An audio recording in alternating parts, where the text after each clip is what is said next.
Overload वाहतुकीचा जाब विचारत आणि फास्टॅग होत नसल्याने टोल नाक्यावरील कर्मचाऱ्याकडून एका चालकाला मारहाण झाल्याच्या घटनेवरून चालकांनी पुकारलेल्या अघोषित रास्ता रोकोमुळे वाहनांच्या 3 ते 4 किलोमीटर पर्यंत रांगा लागल्या होत्या. संतप्त झालेल्या ट्रक चालकांनी सावळेश्वर तालुका मोहोळ टोल नाक्याची तोडफोड केली.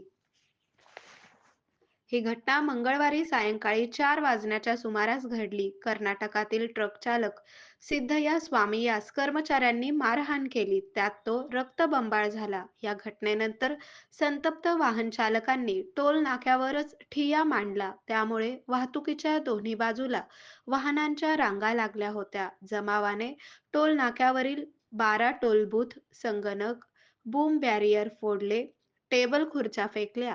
या घटनेनंतर पोलिसांनी घटनास्थळी धाव घेतली. गर्दी झाल्याने वाहतूक ठप्प झाली होती.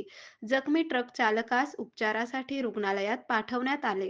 पोलिसांनी हस्तक्षेप केल्यानंतर संध्याकाळी उशिरा वाहतूक सुरळीत सुरू झाली. आरोग्य म्हणजे केवळ औषध नाही, तर निसर्गाच्या योग्य उपचारांनी मिळणारी खरी आरामदायक अनुभूती.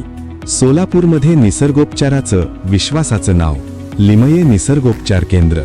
इथे उपलब्ध आहेत विना औषध उपचार पद्धती, ॲक्युप्रेशर, ॲक्युपंक्चर, कपिंग आणि मसाज थेरपी.